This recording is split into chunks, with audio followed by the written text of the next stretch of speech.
നമസ്കാരം. കെമിസ്ട്രി ക്ലാസ്സിലേക്ക് സ്വാഗതം. ഇന്ന് കോർഡിനേഷൻ കോമ്പൗണ്ട്സിലെ ക്രിസ്റ്റൽ ഫീൽഡ് തിയറിയാണ് പഠിക്കാൻ പോകുന്നത്. നമ്മൾ കഴിഞ്ഞ ക്ലാസ്സിൽ വാലൻസ് ബോണ്ട് തിയറി പഠിച്ചിരുന്നു അല്ലേ? അപ്പോൾ ഇന്ന് നമ്മൾ പഠിക്കാൻ പോകുന്നത് ക്രിസ്റ്റൽ ഫീൽഡ് തിയറിയാണ്. വാലൻസ് ബോണ്ട് തിയറി പഠിച്ചപ്പോൾ അതിൽ നമ്മൾ കുറേ ലിമിറ്റേഷൻസ് പറഞ്ഞിരുന്നു. എന്താണ് അതിൻ്റെ മാഗ്നറ്റിക് പ്രോപ്പർട്ടിയെക്കുറിച്ചും കളറിനെ പറ്റിയൊന്നും ഡീറ്റെയിൽ ആയിട്ട് എക്സ്പ്ലെയിൻ ചെയ്തിരുന്നില്ല എന്ന് പറഞ്ഞു. അപ്പോൾ അതിനെയൊക്കെ ഓവർകം ചെയ്തുകൊണ്ട് വന്ന തിയറിയാണ് ക്രിസ്റ്റൽ ഫീൽഡ് തിയറി. ഓക്കെ, അപ്പോൾ നമുക്ക് ക്രിസ്റ്റൽ ഫീൽഡ് തിയറിയുടെ പോസ്റ്റേറ്റ്സ് നോക്കാം.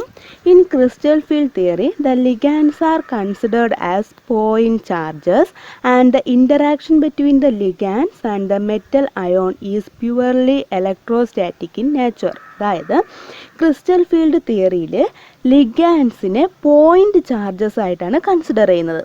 ഓക്കെ, ലിഗാൻഡ്സിനെ പോയിന്റ് ചാർജായിട്ടാണ് കൺസിഡർ ചെയ്യുന്നത്. അതുപോലെ ലിഗാൻഡ്സും മെറ്റൽ അയോണും തമ്മിലുള്ള interaction electrostatic force of attraction വഴിയാണ് എന്നാണ് ഈ ക്രിസ്റ്റൽ ഫീൽഡ് തിയറിയിൽ പറയുന്നത്. അപ്പോൾ ലിഗാൻഡ്സും മെറ്റൽ അയോണും തമ്മിലുള്ള interaction electrostatic force of attraction വഴിയാണ്. അതുപോലെ ലിഗാൻഡ്സിനെ പോയിന്റ് ചാർജായിട്ടാണ് കൺസിഡർ ചെയ്യുന്നത്. ഓക്കെ, നമുക്ക് ഡി ഓർബിറ്റൽസ് അറിയാം, സ്ട്രക്ചർ അറിയാം. നിങ്ങൾ +1 പഠിച്ചിട്ടുള്ളതാണ് 5D ഓർബിറ്റൽസിൻ്റെ സ്ട്രക്ചർ. അപ്പോൾ ഇവിടെ നമ്മൾ 5D ഓർബിറ്റൽസിനെ കുറിച്ച് പറയുന്നുണ്ട്. The 5D orbitals in an isolated gaseous metal atom or ion have same energy, that is they are degenerate. The degeneracy is lost in the presence of ligand field. നമുക്കറിയാം D ഓർബിറ്റലിൽ 5 different ഷേപ്പിലാണുള്ളത് അല്ലേ? DXY, DXZ, then DYZ, DX² - DY², DZ², ഇങ്ങനെ 5 ഫോമിലാണുള്ളത്. ഈ 5 ഫോമിലുള്ള D ഓർബിറ്റൽസിനും എന്താണ് have same എനർജിയാണ്. അവയ്ക്ക് 5നും എനർജി സെയിം ആണ്. അതായത് അവ എന്താണ് ഡീജനറേറ്റ് ആണ്. എന്താ ഈ ഡി ഓർബിറ്റൽസ് ഡീജനറേറ്റ് ആണ് എന്ന് പറഞ്ഞാൽ എന്താണ് അതിൻ്റെ മീനിങ്? അവയ്ക്ക് എല്ലാത്തിനും സെയിം എനർജി എന്നാണ്. ഓക്കെ, ഈ ഡീജനറേറ്റ് ആയിട്ടുള്ള ഡി ഓർബിറ്റൽസ് എന്ത് ചെയ്യുന്നു? അവയുടെ ഡീജനറസി നഷ്ടമാകുന്നു. എപ്പോൾ? In presence of ligand field. അതായത് ആ മെറ്റലിലുള്ള ഡി ഓർബിറ്റൽസിൻ്റെ കാര്യമാണ് പറയുന്നത്. ഈ മെറ്റലിലുള്ള ഡി ഓർബിറ്റൽസ് ഡീജനറേറ്റ് ആയിട്ട് ഇരിക്കുവാണ്. അതായത് എല്ലാത്തിനും ഒരേ എനർജി ലെവലിൽ ഇരിക്കുവാണ്. പക്ഷേ എപ്പോഴാണോ ഈ മെറ്റൽ അയോൺ ലിഗാൻഡുമായിട്ട് ഇൻ്ററാക്ഷനിൽ വരുന്നത്, ആ ടൈമിൽ അവയുടെ ഡീജനറസി, ഡി ഓർബിറ്റലിൻ്റെ ഡീജനറസി നഷ്ടപ്പെടുന്നു. ഓക്കെ, മനസ്സിലായോ? എന്താണ് 5D ഓർബിറ്റൽസ് ഉണ്ട്. മെറ്റൽ അയോണിൻ്റെ 5D ഓർബിറ്റൽസും ഡീജനറേറ്റ് ഓർബിറ്റലാണ്. അതായത് സെയിം എനർജിയുള്ള ഓർബിറ്റലാണ്. പക്ഷേ ആ ഓർബിറ്റലിന് എന്ത് ചെയ്യുന്നു? ലിഗാൻഡുമായിട്ട് ഇൻ്ററാക്ഷനിൽ വരുന്ന സമയത്ത് എന്ത് ചെയ്യുന്നു? അവയുടെ ഡീജനറസി നഷ്ടപ്പെടുന്നു. Okay, next point, 3D orbitals, that is DXY, DYZ and DXZ that are oriented in between the coordinate axis and are called T2G orbital. അതായത് ഇവിടെ നമുക്ക് സ്ട്രക്ചറിൽ 3 ഏതൊക്കെയാണ്? DXY, DYZ, DXZ. ഈ 3 ഡി ഓർബിറ്റൽസും നമുക്ക് നോക്കുമ്പോൾ അറിയാം അവ ഓറിയൻറ്റ് ചെയ്യുന്നത് ആ ആക്സിസിൻ്റെ ഇടയിൽ കൂടെയാണ്, അല്ല ഇൻ ബിറ്റ്വീൻ ദ ആക്സിസ് ആണ്. അതുകൊണ്ട് അവയെ T2G ഓർബിറ്റലാണ് എന്നാണ് പറയുന്നത്. ഓക്കെ, T2G ഓർബിറ്റൽസ് എന്നാണ് പറയുന്നത്. കാരണം എന്താണ്? അവ ഓറിയൻറ്റ് ചെയ്യുന്നത്, ഇലക്ട്രോൺസ് ഓറിയൻറ്റ് ചെയ്യുന്നത് ഇൻ ബിറ്റ്വീൻ ആക്സിസ് ആയതുകൊണ്ടാണ്. ഏതൊക്കെയാണ് T2G ഓർബിറ്റൽ വരുന്നത്? DXY, DXZ and DYZ. ഇത് 3ഉം T2G ഓർബിറ്റൽസിലാണ് വരുന്നത്. കാരണം എന്താണ്? അവ ഇൻ ബിറ്റ്വീൻ ആക്സിസിലാണ് ഓറിയൻറ്റ് ചെയ്യുന്നത്. ഇൻ ബിറ്റ്വീൻ ആക്സിസിൻ്റെ ഇൻ ബിറ്റ്വീൻ ആയിട്ടാണ് ഓറിയൻറ്റ് ചെയ്യുന്നത്. അതുകൊണ്ട് അവയെ T2G ഓർബിറ്റൽസ് എന്ന് പറയണം. അത് ഇമ്പോർട്ടൻ്റ് ആണ്, മറക്കരുത്. അതുകൊണ്ടാണ് ഞാൻ വീണ്ടും റിപ്പീറ്റ് ചെയ്ത് പറയുന്നത്. ഓക്കെ, ഇനി 2D orbitals, DX² - Y² and DZ² that are oriented along the XY axis and are called EG orbitals. അതായത് DX² -Y² DZ², അതും 2 ഡി ഓർബിറ്റലാണ്. ആ 2 ഡി ഓർബിറ്റലും എന്താണ്? ആ ആക്സിസിൽ കൂടെയാണ് ഓറിയൻറ്റ് ചെയ്യുന്നത്. എലോങ് ദ ആക്സിസ് ആണ്. എക്സ് ആക്സിസിൽ കൂടിയും വൈ ആക്സിസിൽ കൂടെയാണ് എന്ത് ചെയ്യുന്നത്? ഓറിയൻറ്റേഷൻ നടക്കുന്ന ആ ആക്സിസിൽ കൂടി ആയതുകൊണ്ട് അവയെ EG ഓർബിറ്റൽസ് എന്നാണ് പറയുന്നത്. അപ്പോൾ 2 ടൈപ്പ് ഓർബിറ്റൽസ് ഉണ്ട്. ക്രിസ്റ്റൽ ഫീൽഡ് തിയറി വരുമ്പോൾ അവിടെ 2 ടൈപ്പ് ഓർബിറ്റൽസ് വരുന്നുണ്ട്. T2G ഓർബിറ്റലും EG ഓർബിറ്റലും. T2G ഓർബിറ്റൽ എന്ന് പറഞ്ഞാൽ എന്താണ്?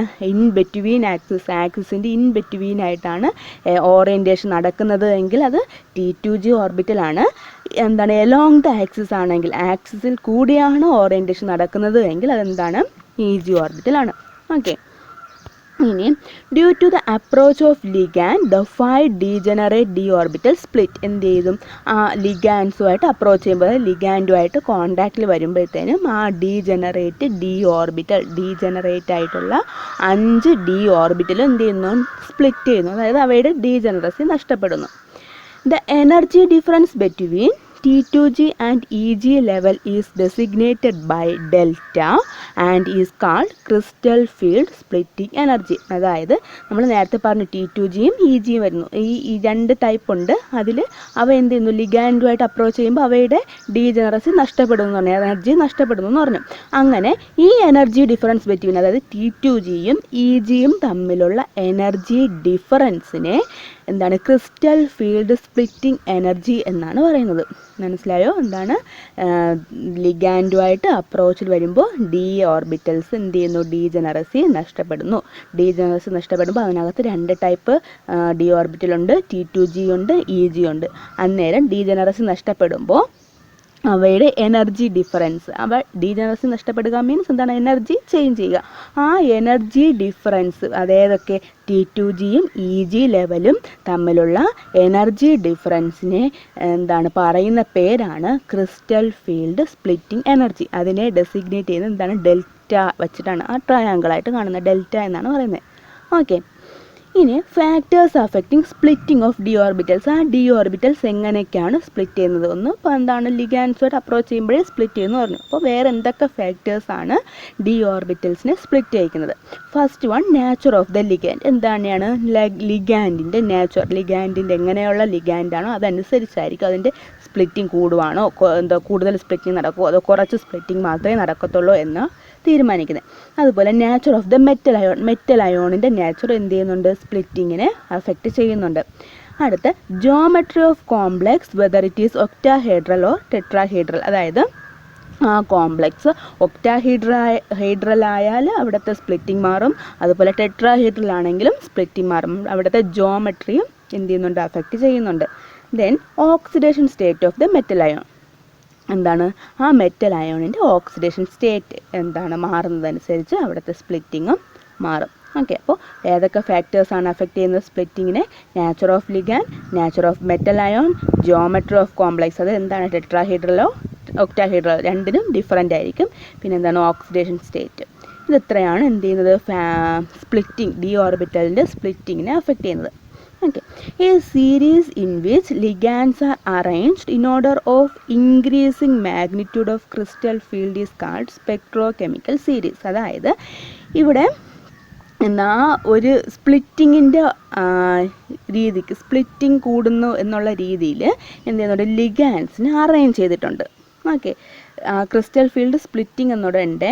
അവിടെ എന്താണ്? Series in which ligands are arranged in order of increasing magnitude of crystal field splitting is called spectrochemical series. ആ സ്പ്ലിറ്റിങ്ങിൻ്റെ മാഗ്നിറ്റ്യൂഡിൻ്റെ വാല്യൂ അനുസരിച്ച് ഇവ എന്ത് ചെയ്തിട്ടുണ്ട്? അറേഞ്ച് ചെയ്തിട്ടുണ്ട്. ലിഗാൻഡ്സിനെ അറേഞ്ച് ചെയ്തിട്ടുണ്ട്. ആ ഒരു സീരീസിനെ പറയുന്നതാണ് സ്പെക്ട്രോകെമിക്കൽ സീരീസ്. നിങ്ങൾക്ക് താഴെ കാണാം സ്പെക്ട്രോകെമിക്കൽ സീരീസ്. അതായത് അയഡിൻ, ബ്രോമിൻ, CN, Cl. ഇത് എന്താണ്? ഏറ്റവും കുറവ് സ്പ്ലിറ്റിംഗ് കാണിക്കുന്നത് ആരാണ്? ഏത് ലിഗാൻഡാണ്? അയഡിനാണ്. അതിനേക്കാളും കുറച്ചുകൂടെ കൂടുതലായിരിക്കും ബ്രോമിൻ, അതിനേക്കാളും കൂടുതലായിരിക്കും SCN. ഏറ്റവും കൂടുതൽ സ്പ്ലിറ്റിംഗ് കാണിക്കുന്നത് ആരൊക്കെയായിരിക്കും? CN മൈനസും COയും ഒക്കെ എന്താണ്? ഏറ്റവും കൂടുതൽ സ്പ്ലിറ്റിംഗ് കാണിക്കും. അവയുടെ മാഗ്നിറ്റ്യൂഡ്, അവയുടെ വാല്യൂ എന്ന് പറയുന്നത് എന്തായിരിക്കും? കൂടുതലായിരിക്കും. ഏറ്റവും കുറവ് സ്പ്ലിറ്റിംഗ് ആർക്കാണ്? Iodine, bromine, SN. ഇങ്ങനെ കൂടി ഏറ്റവും കൂടുതൽ CN, അത് കഴിഞ്ഞ് CO വരെ വരുന്നുണ്ട്. മനസ്സിലായി? അപ്പോൾ ഈ 2 ടേംസും പഠിച്ചു വയ്ക്കുക. എന്താണ്? ക്രിസ്റ്റൽ ഫീൽഡ് സ്പ്ലിറ്റിംഗ് എനർജിയും സ്പെക്ട്രോകെമിക്കൽ സീരീസും. ഓക്കെ. ഇനി നമുക്ക് എന്താണ് അടുത്ത് ഈ ക്രിസ്റ്റൽ ഫീൽഡ് സ്പ്ലിറ്റിംഗ് ഒക്ടാഹീഡ്രൽ കോംപ്ലെക്സിലും ടെട്രാഹീഡ്രൽ കോംപ്ലെക്സിലും ഉണ്ട്. ക്രിസ്റ്റൽ ഫീൽഡ് സ്പ്ലിറ്റിംഗ് ഒക്ടാഹീഡ്രൽ കോംപ്ലക്സിൽ കാണിക്കും. അതുപോലെ ടെട്രാഹീഡ്രൽ കോംപ്ലക്സിൽ വേറെ രീതിയിലായിരിക്കും. നമ്മൾ അവിടെ പറഞ്ഞു ഫാക്ടേഴ്സ് അഫക്റ്റിംഗ് 2 എണ്ണം പറഞ്ഞു. ഫാക്ടേഴ്സ് അഫക്റ്റിങ്ങിൽ പറഞ്ഞു ടെട്രാഹീഡ്രലിനും ഒക്ടാഹീഡ്രലിനും ഡിഫറൻ്റ് ആയിരിക്കുന്നു. അപ്പോൾ ആ 2 ഡിഫറൻസ് എന്താണെന്നാണ് അടുത്ത് പഠിക്കാൻ പോകുന്നത്. ഓക്കെ, അപ്പോൾ crystal field splitting in octahedral complex ആദ്യം നമ്മൾ നോക്കുന്നത് ഒക്ടാഹീഡ്രൽ കോംപ്ലക്സിലുള്ളതാണ്. നിങ്ങൾക്ക് ഇവിടെ ഒക്ടാഹീഡ്രൽ കോംപ്ലക്സിൻ്റെ സ്ട്രക്ചർ സൈഡിൽ കാണാൻ പറ്റും. ആ ഫിഗർ നോക്കിയാൽ, ആ സ്ട്രക്ചർ നോക്കിക്കഴിഞ്ഞാൽ നിങ്ങൾക്ക് മനസ്സിലാവും അവിടുത്തെ ലിഗാൻസ് അറേഞ്ച് ചെയ്തേക്കുന്നത്. ലിഗാൻസും മെറ്റലും തമ്മിലുള്ള ആ ബോണ്ട് എന്ന് പറയുന്നത് ആക്സിസിൽ കൂടെയാണ്, അലോങ് ദ ആക്സിസിലാണ് അല്ലേ. മുകളിൽ എന്താണ് 3 ആക്സിസിലും 6 എണ്ണം, ആ X axis, Y axis, Z axis, ആ ആക്സിസിൽ കൂടിയാണ് എന്ത് ചെയ്തേക്കുന്നത്, ലിഗാൻസ് മെറ്റലുമായിട്ട് ബോണ്ട് ഫോർമേഷൻ നടത്തിയേക്കുന്നത് ആണല്ലോ. അപ്പോൾ നേരത്തെ നമ്മൾ പറഞ്ഞു എന്താണ് ഇവിടെ എന്താ പറഞ്ഞേ, ഈ 3 ഓർബിറ്റലിൻ്റെ ഷേപ്പ് പറഞ്ഞപ്പോഴത്തേനും എന്ത് പറഞ്ഞു, എലോങ് ദ ആക്സിസിൽ വരുന്നത് ആരൊക്കെയാണ്, dx² - dy² dz² ആണ്. അപ്പോൾ ഇവിടെയും എന്താണ് along the axis വന്നപ്പോഴത്തേനും dx² - y² dz² ഇവ എന്ത് ചെയ്യും, എനർജി അബ്സോർപ്ഷൻ ഇൻക്രീസ് ചെയ്യും. അതായത് എന്ത് ചെയ്യുന്നു, അവ ഏതിൽ കൂടെയാണ്, ആ എലോങ് ദ ആക്സിസിൽ കൂടി ആയതുകൊണ്ട് എലോങ് ദ ആക്സിസിൽ കൂടിയാണ് ഡി ഓർബിറ്റൽസിൻ്റെ ഏത് വരുന്നത്, dx² - y² dz² ഓറിയൻറ്റ് ചെയ്യുന്നത്.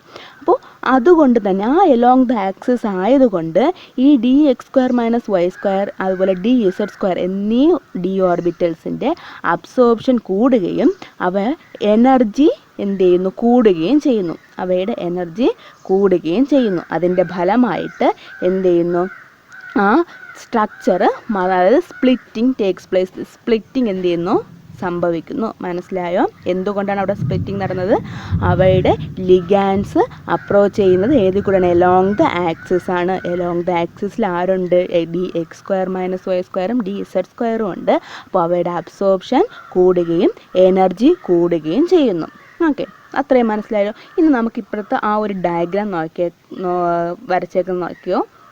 മെറ്റൽ ഡി ഓർബിറ്റൽസ് ആദ്യം തന്നിട്ടുണ്ട്. ഏതൊക്കെയാണ്, 5 എണ്ണവും തന്നിട്ടുണ്ട്. ഓരോ ലൈനും ഓരോ ഡി ഓർബിറ്റലിനെയാണ് ഇൻഡിക്കേറ്റ് ചെയ്യുന്നത്.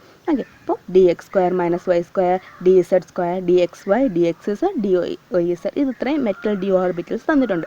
അവ എന്ത് ചെയ്യുന്നു, കുറച്ചൊന്ന് എന്താണ് ഒന്ന് എനർജി ഇൻക്രീസ് ചെയ്യിക്കുന്നു. അവിടെ ലിഗാൻസായിട്ടൊന്ന് അപ്രോച്ച് ചെയ്യുന്നതിന് മുന്നേ തന്നെ അവ എന്ത് ചെയ്യുന്നു, കുറച്ചൊന്ന് എനർജി എന്ത് ചെയ്യുന്നു, ഇൻക്രീസ് ചെയ്ത്. അപ്പോഴും അത് എന്ത് തന്നെയാണ്, ഡീജനറേറ്റ് തന്നെയാണ്, ഒരുപോലെയാണ്. Okay, average energy of the D orbital spherical crystal field അവ എന്ത് ചെയ്യുന്നു, കുറച്ചൊന്ന് ഇൻക്രീസ് ചെയ്യുന്നു. പക്ഷേ അവരുടെ ഡീജനറസി നഷ്ടപ്പെട്ടിട്ടില്ല. ഓക്കെ, പക്ഷേ ലിഗാൻഡ് എന്ത് ചെയ്യുന്നു, അപ്രോച്ച് ചെയ്യുമ്പോൾ ആ മെറ്റലിൽ ലിഗാൻഡ് വന്നിരിക്കുമ്പോൾ എന്ത് സംഭവിക്കും, അവിടെ സ്പ്ലിറ്റിംഗ് നടക്കും. കാരണം എന്താണ്, സ്പ്ലിറ്റിംഗ് നടക്കും. കാരണം എന്താണ്, അവിടെ ഡീജനറസി നഷ്ടപ്പെടുന്നു, അതുകൊണ്ട് സ്പ്ലിറ്റിംഗ് നടക്കുന്നു. ഇനി സ്പ്ലിറ്റിംഗ് നടക്കുമ്പോൾ ഇവിടെ എലോങ് ദ ആക്സിസിൽ കൂടിയാണ് ലിഗാൻസ് വന്നു എന്നുള്ളത് കൊണ്ട് ആ എലോങ് ദ ആക്സിസ് ഏതൊക്കെയാണ്, dx² - y² dz² ആണ്. അതിന് എനർജി ഇൻക്രീസ് ചെയ്യുകയും അതേസമയം ആർക്കൊക്കെ dxy dxz dyz എന്നീ 3 ഓർബിറ്റലിൻ്റെ എനർജി ഡിക്രീസ് ചെയ്യുകയും ചെയ്യും. അതാണ് രണ്ടായിട്ട് വരച്ചേക്കുന്നത്. ഒന്ന് മുകളിലോട്ട് പോയിട്ട് 2 എണ്ണം dx² - y² dz² അതെന്താണ്, Eg ആണ്. അതുപോലെ താഴോട്ട് വന്നേക്കുന്നത് എനർജി കുറഞ്ഞ് വന്നേക്കുന്നത് എന്താണ്, ഏതിനാണ്, dxy dxz dyz അതിനെന്താണ്, T2g ആണ്. മനസ്സിലായോ, ഇതെന്താണ്, സ്പ്ലിറ്റിംഗ് ആണ്. ഇതാണ് crystal field splitting in octahedral complex എന്ന് പറയുന്നത്. മനസ്സിലായോ. ഇനി അതിൻ്റെ നേർക്ക്, അതായത് ആവറേജ് എനർജി ഓഫ് ഡി ഓർബിറ്റൽസിൻ്റെ നേർക്ക് O ആണ്, ΔO എന്ന് കൊടുത്തേക്കുന്നു. അതെന്താണെന്ന് പറഞ്ഞു, നമ്മുടെ എന്താണെന്ന് പറഞ്ഞു, ഇവിടെ ക്രിസ്റ്റൽ ഫീൽഡ് സ്പ്ലിറ്റിംഗ് എനർജി ആണെന്ന് പറഞ്ഞാൽ, അതായത് ഡിഫറൻസ്, എനർജി ഡിഫറൻസ് ആണ്. Egയും T2gയും തമ്മിലുള്ള എനർജി ഡിഫറൻസ് ആണ് ΔO എന്ന് പറഞ്ഞാൽ. ഇത് ഒക്ടാഹീഡ്രൽ ആയതുകൊണ്ടാണ് അവിടെ സൈഡിൽ O വന്നേക്കുന്നത്. 0 അല്ല, O ആണ്, delta in octahedral complex. Okay, ഇത്രയും നിങ്ങൾക്ക് മനസ്സിലായെന്ന് വിശ്വസിക്കുന്നു. ഇനി നമുക്ക് അതിൻ്റെ ഡെഫിനിഷൻ നോക്കാം. In an octahedral coordination എൻറ്റൈറ്റി with 6 ligands surrounding the metal atom or ion, there will be a repulsion between the electrons in metal d orbitals and electron of the ligand. എന്താണ് ഒരു ഒക്ടാഹീഡ്രൽ കോർഡിനേഷനിൽ എന്താണ് 6 ലിഗാൻഡുമായിട്ട് വന്നിരിക്കുമ്പോൾ അവിടെ എന്ത് സംഭവിക്കുന്നു? ഇലക്ട്രോൺസും അതുപോലെ ലിഗാൻഡിലുള്ള മെറ്റൽസിലുള്ള ഇലക്ട്രോണും ലിഗാൻഡിലുള്ള ഇലക്ട്രോണും തമ്മിൽ repulsion നടക്കുന്നു. ആ റിപ്പൾഷൻ്റെ ഫലമായിട്ടാണ് അവിടെ എന്ത് സംഭവിച്ചത്? എനർജി ഇൻക്രീസ് ചെയ്ത്. അതായത് എന്താണ്, ആ ഇലക്ട്രോൺസ് ആരുടെ ലിഗാൻസിൻ്റെ ഇലക്ട്രോൺസ് അപ്രോച്ച് ചെയ്തത് ഏത് വഴിയാണ്? എലോങ് ദ ആക്സിസിലാണ്. അന്നേരം അവിടെ എന്താണ് ഇലക്ട്രോൺ ഓറിയൻറ്റ് ചെയ്യുന്ന D X square minus Y സ്ക്വയറും ഡി സെഡ് സ്ക്വയറും തമ്മിൽ എന്ത് ഫോം ചെയ്യുന്നു? റിപ്പൾഷൻ ഫോം ചെയ്യുന്നു.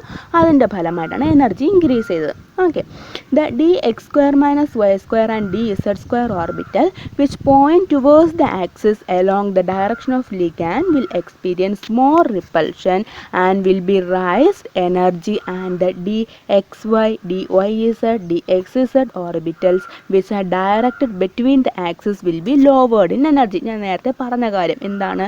അവ എന്ത് ചെയ്യുന്നു? ഈ ലിഗാൻസ് വരുന്നത് ആക്സിസിൽ കൂടെ ആയതുകൊണ്ട് എന്ത് സംഭവിക്കുന്നു? D X square minus Y സ്ക്വയറും ഡി സെഡ് സ്ക്വയർ ഓർബിറ്റലിൻ്റെ എന്താണ് റിപ്പൾഷൻ കൂടുകയും അതിൻ്റെ ഫലമായിട്ട് അവയുടെ എനർജി ഇൻക്രീസ് ചെയ്യുകയും ചെയ്യുന്നു. അതേസമയം D X Y, D Y Z, D X Z എന്നീ ആക്സിസിൻ്റെ എനർജി എന്ത് ചെയ്യുന്നു? കുറയുന്നു. Okay, next point, thus the degeneracy of the D orbital has been removed due to ligand electron metal electron repulsion in the octahedral complexes to yield 3 orbitals of lower energy T2G set and 2 orbitals of higher energy EG set. അതായത് അങ്ങനെ ആ എന്ത് നഷ്ടപ്പെടുന്നു? Degeneracy remove ആവുന്നു. D ഓർബിറ്റൽസിൻ്റെ degeneracy നഷ്ടപ്പെടുകയും അതിൻ്റെ ഫലമായി എന്തിൻ്റെ ഫലമായിട്ടാണ് ഡീജനറസി നഷ്ടപ്പെടുന്നത്? അവിടെ റിപ്പൾഷൻ ഉണ്ടാവുകയും അതിൻ്റെ ഫലമായി ഡീജനറസി നഷ്ടപ്പെടുകയും ചെയ്യുന്നു. അങ്ങനെ 2 സെറ്റായിട്ട് മാറുന്നു. അതായത് ഒരു സെറ്റിൽ എന്താണ് ലോവർ എനർജി T2G സെറ്റും അതുപോലെ 3 ഓർബിറ്റലുള്ള T2G സെറ്റും മുകളിൽ 2 ഓർബിറ്റലുള്ള EG സെറ്റായിട്ട് മാറുന്നു. സ്പ്ലിറ്റ് ചെയ്ത് മാറുന്നു. താഴെ 3 ഓർബിറ്റലുള്ള T2G സെറ്റും മുകളിൽ 2 ഓർബിറ്റലുള്ള EG സെറ്റായിട്ട് മാറുന്നു. Okay, in case of octahedral complexes energy separation is denoted by delta O. എന്താണ് ഇവിടെ? ഒക്ടാഹീഡ്രൽ കോംപ്ലക്സ് ആയതുകൊണ്ട് എനർജി സെപ്പറേഷൻ, എനർജി ഡിഫറൻസിനെ എങ്ങനെയാണ്? ഡെൽറ്റ ഒ എന്നാണ് റെപ്രസെൻ്റ് ചെയ്തത്. ഇവിടെ energy of E G set of orbital is greater than energy of T2G set of orbitals. അതായത് ഇവിടെ ഇ ജി സെറ്റ് ഓർബിറ്റൽസ് എന്ന് പറയുന്നത് എനർജി എന്താണ്? കൂടുതലാണ്. അതുകൊണ്ടാണ് അത് മുകളിൽ നിൽക്കുന്നത്. എനർജി ഇ ജിയുടെ എനർജി എന്ന് പറയുന്നത് എന്താണ്? മുകളിലാണ്. അത് പക്ഷേ എനർജി ഓഫ് T2G സെറ്റ് ഓർബിറ്റലിനേക്കാളും ഇ ജി സെറ്റ് ഓർബിറ്റലിൻ്റെ എനർജി എന്ന് പറയുന്നത് ഹയർ ആണ്. ഓക്കെ, അതുപോലെ നിങ്ങൾ ഈ വാല്യൂസ് പഠിച്ചു വയ്ക്കുക. അതായത് ഡെൽറ്റ 0 മുതൽ എന്താണ് ഇ ജി വരെയുള്ളത് 3/5ഉം ഡെൽറ്റ ഒ മുതൽ T2G വരെയുള്ള വാല്യൂ 2/5. അത് എന്താണ്? ഒക്ടാഹീഡ്രൽ കോംപ്ലക്സിൻ്റെ സ്പ്ലിറ്റിങ്ങിൻ്റെ വാല്യൂ ആണ്. അത് പഠിച്ച് വെച്ചേക്കണം. പരീക്ഷയ്ക്ക് ചോദിക്കുമ്പോൾ ഇത് വരച്ച് ഇത് ഇത്രയും വരയ്ക്കുക, ആ വാല്യൂസൊക്കെ അതുപോലെ എഴുതുക. Okay, the energy of E G set of orbital the energy of E G orbital will increase by 3/5 delta O and T2G will decrease by 2/5 delta O. അതായത് എന്താണ്? Energy of E G orbital അതായത് 3/5 delta ആയിട്ട് E ജിയുടെ orbital increase ചെയ്തു. Delta ആ ആവറേജിൽ നിന്നും 3/5 delta എന്ത് ചെയ്തു? ഇ ജി ഓർബിറ്റൽ ഇൻക്രീസ് ചെയ്തു. അതുപോലെ T2G ഓർബിറ്റൽ എന്ത് ചെയ്യുന്നു? ആവറേജ് ലെവലിൽ നിന്നും 2/5 ഡെൽറ്റ ഒ ഡിക്രീസ് ചെയ്തു. Okay, if delta O less than P, the 4th electron enters one of the EG orbital giving the configuration T32G E1G. Okay, ഇനി നമ്മൾ നോക്കേണ്ടത് ഇതിനകത്ത് എന്ത് ചെയ്യുന്നു? ലിഗാൻസ് അപ്രോച്ച് ചെയ്യുന്നു. ലിഗാൻസ് വന്നിരിക്കുമ്പോൾ അവിടെ എന്താണ് സംഭവിക്കുന്നത്? അതായത് എന്താണ്? നമ്മൾ ലിഗാൻസ് വന്നിരിക്കുമ്പോൾ ഫസ്റ്റ് ഡി ഓർബിറ്റലിൽ ഒരു ലിഗാൻഡ് വന്നു. അപ്പോൾ ആദ്യം എന്ത് ചെയ്യും? DXY നമ്മുടെ ഹൺസ് റൂൾ അനുസരിച്ച് ലോവർ എനർജി ഉള്ള ആളാണ് ആദ്യം ഫില്ല് ചെയ്യുന്നത്. അപ്പോൾ DXYയിൽ ഒരു ഇലക്ട്രോൺ വന്നു. 2 D2 ഉണ്ടെങ്കിൽ എന്ത് ചെയ്യുന്നു? വീണ്ടും DXYയിലും വരും, DXZലും വരും. ഇനി 3 ഉണ്ടായിരുന്നു എങ്കിൽ DXYയിൽ വരും, DXZൽ വരും, DYZൽ ഓരോ ഇലക്ട്രോൺ വന്നിരിക്കും അല്ലേ? പക്ഷെ 4 വരുമ്പോൾ 4 ഇലക്ട്രോൺ ലിഗാൻസിലെ 4 ഇലക്ട്രോൺസ് ഇവിടെ എന്ത് ചെയ്യണം? വന്നിരിക്കുമ്പോൾ എന്ത് സംഭവിക്കും? ആദ്യം DXYയിൽ 1 വന്നു, DXZൽ വന്നു, DYZൽ വന്നു. പക്ഷേ ഇനി ഒന്നുകൂടെ ഉണ്ട്. എന്താണ്? ഹൺസ് റൂൾ അനുസരിച്ചാണെങ്കിൽ എന്താണ്? പെയറിങ് കംപ്ലീറ്റ് ചെയ്തിട്ടാണ് അടുത്ത ഹയർ എനർജി ലെവലിലോട്ട് പോകേണ്ടത് അല്ലേ?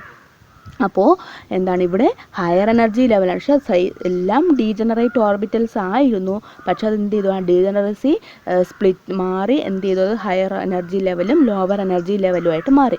അപ്പോൾ ആ നാലാമത് വരുന്ന ഇലക്ട്രോൺ എവിടെയാണ് ഇരിക്കേണ്ടത്? ഒന്നുകിൽ DXYയിൽ പെയർ ചെയ്യാം, അതല്ല എങ്കിൽ എവിടെ പോകാം, മുകളിൽ EGയിലോട്ട് പോകാം, അതായത് DX² - Y² ഒരു ഇലക്ട്രോൺ പോകാം. അപ്പോൾ അത് തീരുമാനിക്കുന്നത് എങ്ങനെയാണെന്ന് വെച്ചാൽ, if delta O less than P, the fourth electron enters one of the EG orbital giving the configuration T3 EG E1 G. അതായത് എന്താണ്, P എന്ന് പറയുന്നത് എന്താണ്, അവിടുത്തെ ആവറേജ് പെയറിംഗ് എനർജിയാണ്, ആവറേജ് എനർജി ലെവലാണ് P എന്ന് പറയുന്നത്. ആ P എന്ന വാല്യൂവിനേക്കാളും കൂടുതലാണ് എങ്കിൽ, P എന്ന വാല്യൂവിനേക്കാളും ഡെൽറ്റ Oയുടെ വാല്യൂ കൂടുതലാണ്. P എന്ന് പറഞ്ഞാൽ പെയറിംഗ് എനർജിയാണ്, ആവറേജ് പെയറിംഗ് എനർജിയാണ്. ആ ആവറേജ് പെയറിംഗ് എനർജിയേക്കാളും ഡെൽറ്റ Oയുടെ വാല്യൂ കുറവാണ് എങ്കിൽ, ഡെൽറ്റ O എന്ന് പറഞ്ഞാൽ അപ്പോൾ തമ്മിലുള്ള ഡിഫറൻസ്, ആരുടെ Egയും T2Gയും തമ്മിലുള്ള എനർജി ലെവൽസ് തമ്മിലുള്ള ഡിഫറൻസാണ്. ആ ഡെൽറ്റ O കുറവാണ് എങ്കിൽ എന്ത് സംഭവിക്കും, ഈ 3 d ഓർബിറ്റൽസിലും ഓരോ ഇലക്ട്രോൺ ഇരുന്നതിന് ശേഷം നാലാമത്തെ ഇലക്ട്രോൺ DX² - Y² അതായത് EG ഓർബിറ്റലിലോട്ട് പോകും. മനസ്സിലായോ? അങ്ങനെ വരുമ്പോൾ അവയുടെ കോൺഫിഗറേഷൻ എന്ന് പറയുന്നത് എങ്ങനെ വരും, T3 EG. അതായത് ഈ T3 EG എന്ന് പറഞ്ഞാൽ T2G ആണ്, അതിനകത്ത് 3 എണ്ണം ഉള്ളതുകൊണ്ട് T3, 3 ഇലക്ട്രോൺ ഓരോന്നിലും വരുന്നു. അപ്പോൾ T3 2G E1G, ഈ EG ലെവലിൽ ഒരു എണ്ണത്തിലും ഒരു ഇലക്ട്രോൺ കൂടെ ഉണ്ട്, അതുകൊണ്ടാണ് T3 2G E1G എന്ന് വന്നത്. Okay, ligand for which delta O less than P are known as weak field ligand and form high spin complex. ഇനി ഈ ഡെൽറ്റ O എന്ന് പറയുന്നത് Pയേക്കാളും കുറവാണ് എങ്കിൽ അത് എന്താണെന്ന് അറിയപ്പെടുന്നു, വീക്ക് ഫീൽഡ് ലിഗാൻഡ് ആണെന്നും, അതുപോലെ അവ എന്താണ്, ഹൈ സ്പിൻ കോംപ്ലക്സ് ആയിരിക്കും ഫോം ചെയ്യുന്നത്. ഓക്കെ, ഇത്രയും മനസ്സിലായോ? ഇപ്പോൾ ഡെൽറ്റ O Pയേക്കാളും കുറവാണ് എങ്കിൽ എന്താ സംഭവിക്കുന്നത്, അവിടുത്തെ നാലാമത് വരുന്ന ഇലക്ട്രോൺ മുകളിലോട്ട് പോകും. മുകളിലോട്ട് പോയിട്ട് എന്ത് സംഭവിക്കും, മുകളിലോട്ട് പോയിട്ട് EG ലെവലിൽ ഒരു ഇലക്ട്രോൺ വന്നിരിക്കും.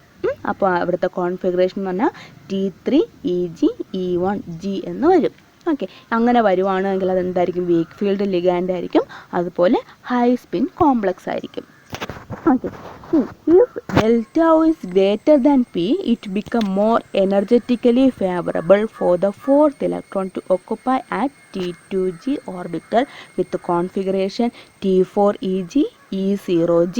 അതായത് എന്താണ്, ഇനി ഡെൽറ്റ Oയുടെ വാല്യൂ Pനേക്കാളും എന്താണ് കൂടുതലാണ് എങ്കിൽ, ഡെൽറ്റ Oയുടെ വാല്യൂ കൂടുതലാണ് എങ്കിൽ അതെന്താണ്, അവിടെ അത്രയും മുകളിൽ എത്രയും എനർജി കൂടുതലാണെന്നാണ് അർത്ഥം, EGക്ക് അത്രയും എനർജി കൂടുതലാണെന്നാണ് അർത്ഥം. അപ്പോൾ ഈ ഇലക്ട്രോൺസ് എന്താ, മുകളിലോട്ട് ജമ്പ് ചെയ്യാൻ ബുദ്ധിമുട്ടുണ്ടാവും, അതുകൊണ്ട് അത് എവിടെ തന്നെ ഇരിക്കും, ഈ T2G ലെവലിൽ പെയറിങ് നടക്കാനായിട്ടിരിക്കും. ആ 3 എണ്ണത്തിൽ ഫില്ല് ചെയ്തു, നാലാമത്തെ ഇലക്ട്രോണും ഫസ്റ്റ് DXYയിൽ വന്ന് പെയറിങ് ചെയ്യും. ഓക്കെ, അപ്പോൾ അവിടുത്തെ കോൺഫിഗറേഷൻ എങ്ങനെ വരും, T4 2G E0G എന്ന് വരും. ഓക്കെ, ഇനി ligands which produce this effect are known as strong field ligands and form low spin complex. അതായത് എന്താണ്, ഇങ്ങനെ ഇത്തരത്തിലുള്ള എഫക്റ്റ് ലിഗാൻസ് പ്രൊഡ്യൂസ് ചെയ്യുന്ന ഇത്തരത്തിലുള്ള എഫക്റ്റിനെ സ്ട്രോങ് ഫീൽഡ് ലിഗാൻസ് ആണ്, അത് strong field ligands and form low spin complex. അതുപോലെ എന്താണ്, ലോ സ്പിൻ കോംപ്ലക്സ് ആയിട്ട് മാറും, ഫോം ചെയ്യിക്കും. ഓക്കെ, സ്ട്രോങ് ഫീൽഡ് ലിഗാൻസ് എന്നാണ് അറിയപ്പെടുന്നത്. അതുപോലെ അവ എന്തായിരിക്കും, ലോ സ്പിൻ കോംപ്ലക്സ് ആയിരിക്കും ഫോം ചെയ്യിക്കുന്നത്. ഇത് ഏതിൻ്റെ തന്നെയാണ്, ഒക്ടാഹീഡ്രൽ സ്പ്ലിറ്റിംഗ് ആണ്. ക്രിസ്റ്റൽ ഫീൽഡ് തിയറി ചോദിച്ചാൽ നിങ്ങൾ ഈ 2 സ്പ്ലിറ്റിങ്ങും എഴുതണം. ഒക്ടാഹീഡ്രൽ സ്പ്ലിറ്റിംഗ് ഉണ്ട്, ടെട്രാഹീഡ്രൽ സ്പ്ലിറ്റിംഗ് ഉണ്ട്. ഒക്ടാഹീഡ്രൽ സ്പ്ലിറ്റിംഗ് എന്താണ്, അത് വരച്ച് കറക്റ്റായിട്ട് വയ്ക്കുക. വരച്ച് കഴിഞ്ഞ് നിങ്ങൾക്ക് വരയ്ക്കാൻ ഒരു ഐഡിയ ഉണ്ടെങ്കിൽ നിങ്ങൾക്ക് എന്തായാലും ആ പോയിൻറ്റ്സ് എഴുതാനായിട്ട് പറ്റും. ഓക്കെ, അപ്പോൾ ആ വരയ്ക്കേണ്ടത് ഈ ഡയഗ്രാം കൃത്യമായിട്ട് വരയ്ക്കുക. 3/5 2/5 എന്നുള്ള വാല്യൂസ് കറക്റ്റായിട്ട് എഴുതുക. അവിടെ മുകളിൽ 2 എണ്ണേ ഉള്ളൂ, താഴെ T2Gയിൽ 3 എണ്ണം ഉണ്ട്. ഏതൊക്കെയാണ് എങ്ങനെയാണ് എന്നുള്ളത് ഒരു ഐഡിയ കിട്ടിയെന്ന് വിചാരിക്കുന്നു. ഇനി നമ്മൾ അടുത്ത സ്പ്ലിറ്റിങ്ങിലോട്ട് പോവുകയാണ്, ടെട്രാഹീഡ്രൽ കോംപ്ലക്സിൻ്റെ ക്രിസ്റ്റൽ ഫീൽഡ് സ്പ്ലിറ്റിംഗ്. ഇവിടെയും എന്താണ്, ടെട്രാഹീഡ്രൽ കോംപ്ലക്സിൻ്റെ ഒരു സ്ട്രക്ചർ ഞാൻ തന്നിട്ടുണ്ട്. അത് XYZ ആക്സിസ് എടുക്കുമ്പോൾ നിങ്ങൾക്ക് മനസ്സിലാവും അത് എലോങ് ദ ആക്സിസ് അല്ല ആ ലിഗാൻസ് വന്നേക്കുന്നത്. കണ്ടോ, ലിഗാൻസ് വന്നേക്കുന്നത് എന്താണ്, എലോങ് ദ ആക്സിസ് അല്ല, ഇൻ ബിറ്റ്വീൻ ദ ആക്സിസ് ആണ് അല്ലേ. ഓരോ ലിഗാൻഡും ഇരിക്കുന്നത് ആ ആക്സിസിൻ്റെ ഇടയിലാണ്.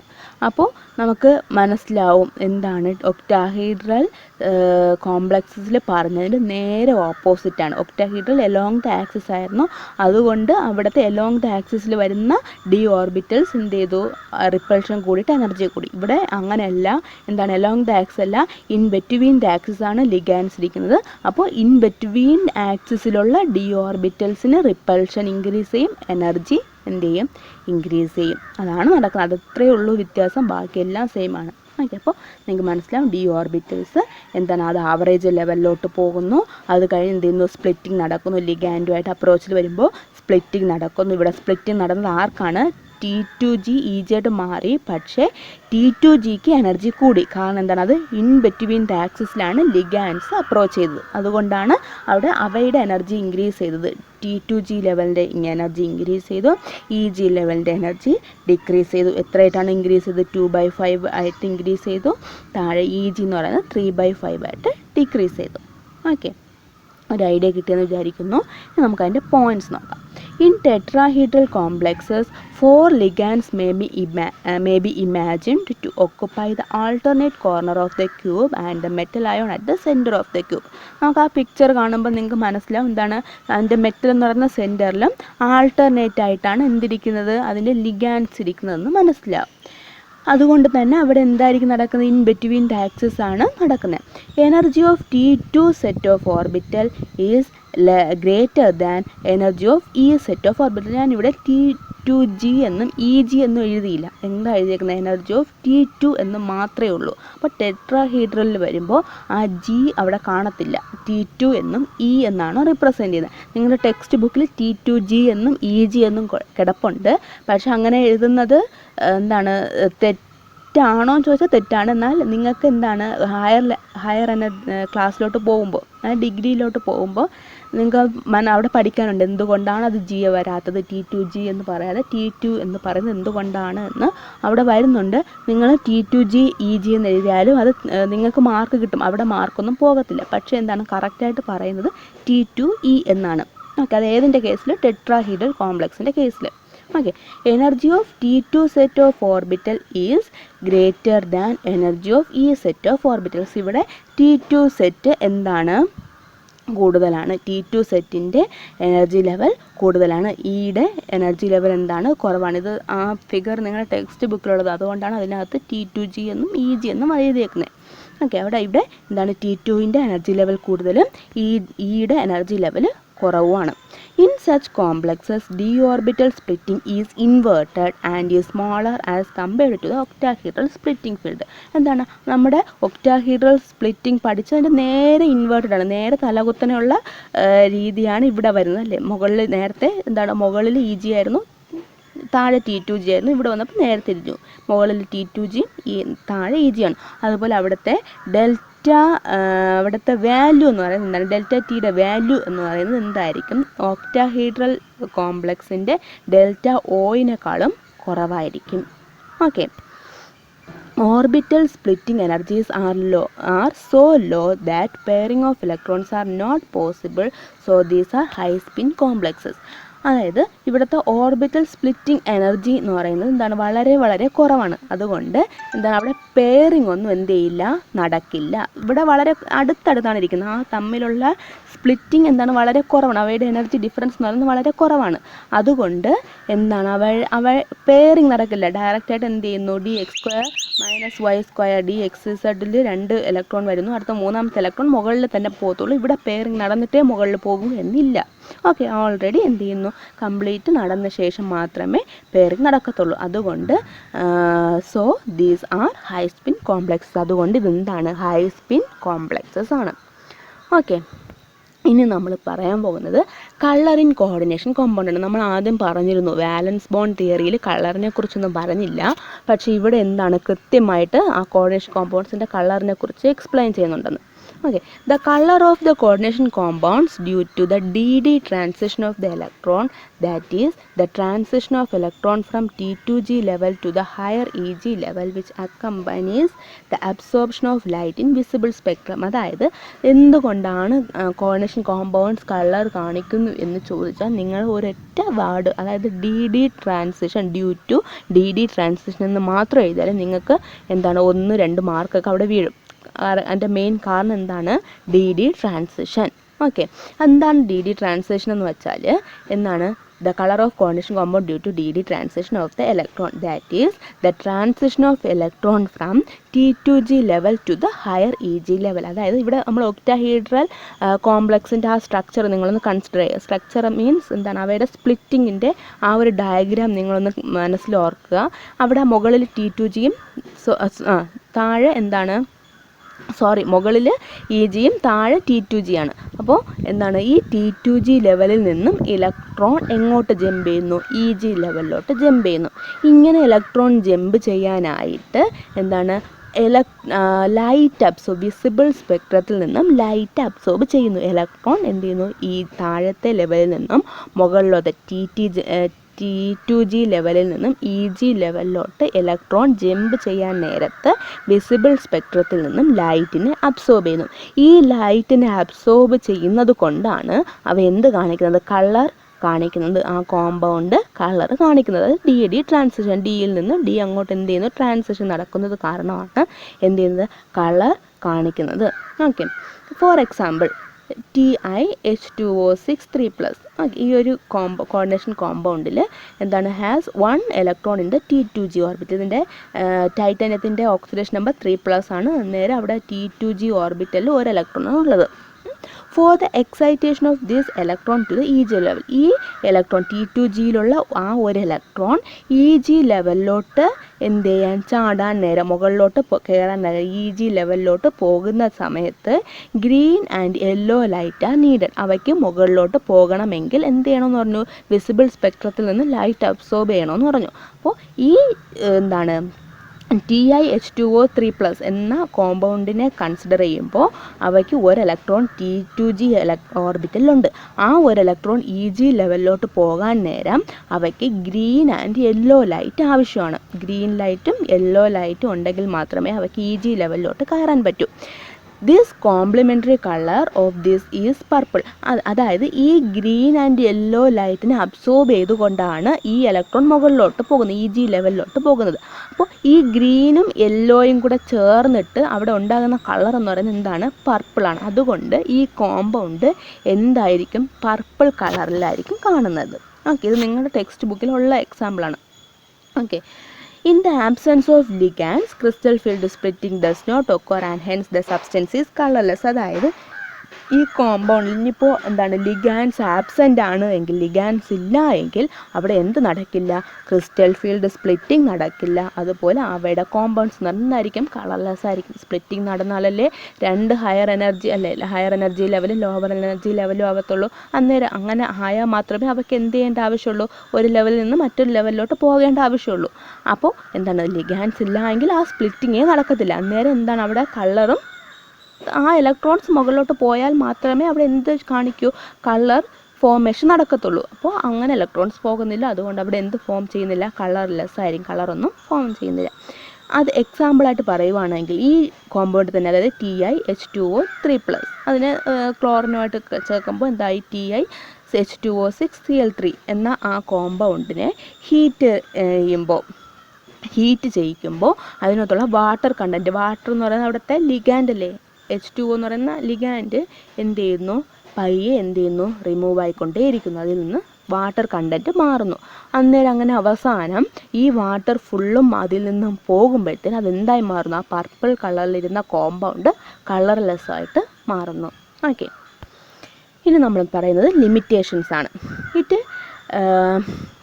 it does not take into account the partly covalent character of bonding between the ligand and central atom. അതായത് ഇവിടെ നമ്മൾ ആദ്യമേ പറഞ്ഞത് അവിടെ ഇലക്ട്രോസ്റ്റാറ്റിക് ഫോഴ്സ് ഓഫ് അട്രാക്ഷൻ ആണ്. മെറ്റൽ അയോണും ലിഗാൻഡും തമ്മിൽ ഇലക്ട്രോസ്റ്റാറ്റിക് ഫോഴ്സ് ഓഫ് അട്രാക്ഷൻ്റെ ഫലമായിട്ടാണ് എന്ത് നടക്കുന്നത്, ബോണ്ട് ഫോർമേഷൻ നടക്കുന്നതെന്ന് പറഞ്ഞു. പക്ഷേ അവിടെ എന്തുണ്ട്, പാർഷ്യലി കോവാലന്റ് ബോണ്ട് ഉണ്ട്. ആ ബോണ്ടിങ്ങിനെ പറ്റി യാതൊന്നും ഈ ക്രിസ്റ്റൽ ഫീൽഡ് തിയറിയിൽ പറഞ്ഞിട്ടില്ല.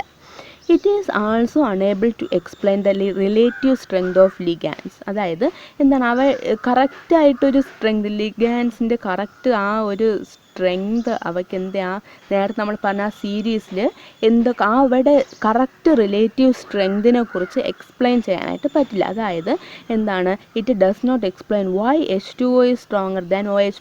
നമുക്കെപ്പോഴും പറയുന്നത് എന്താണ്, OH- ആണ് കൂടുതൽ സ്ട്രോങ് എന്നാണ് പറയുന്നത്. പക്ഷേ ഇവിടെ വരുമ്പോൾ എന്താണ്, H2O സ്ട്രോങ് ആണ്, OH-നെക്കാളും സ്ട്രോങ്ങർ H2O ആണ്. അതെന്തുകൊണ്ടാണ് എന്ന് എക്സ്പ്ലെയിൻ ചെയ്യാൻ ഈ ക്രിസ്റ്റൽ ഫീൽഡ് തിയറിക്ക് പറ്റിയില്ല. ഓക്കെ, ഇത് രണ്ടുമാണ് ഇതിൻ്റെ മെയിൻ ലിമിറ്റേഷൻസ്. ഓക്കെ, അപ്പോൾ നിങ്ങൾക്ക് മനസ്സിലായെന്ന് വിചാരിക്കുന്നു. ക്രിസ്റ്റൽ ഫീൽഡ് തിയറി എന്ന് ചോദിക്കുമ്പോൾ എന്താണ്, ആ പോയിൻറ്റ്സ് ആദ്യം എഴുതുക. 2 ഒക്ടാഹൈഡ്രൽ സ്പ്ലിറ്റിംഗ്, ടെട്രാഹൈഡ്രൽ സ്പ്ലിറ്റിംഗ്, ആ പിക്ചർ വരയ്ക്കുക. നിങ്ങൾക്ക് വരയ്ക്കുക ഒരു ഐഡിയ ഉണ്ട് എങ്കിൽ നിങ്ങൾക്ക് ഉറപ്പായിട്ടും അതുമായിട്ട് റിലേറ്റ് ചെയ്തിട്ട് വരുന്ന പോയിൻറ്റ്സ് എഴുതാൻ പറ്റും. പിന്നെ കളറ് എക്സാമ്പിൾ ഒരുപാട് എക്സാമിന് ചോദിച്ച് ഞാൻ കണ്ടിട്ടുണ്ട്. 1 മാർക്കിനെങ്കിലും നിങ്ങൾക്ക് ചോദിക്കുന്നതാണ്. പിന്നെന്താ, ഇത്രയേ ഉള്ളൂ. Okay, thank you all.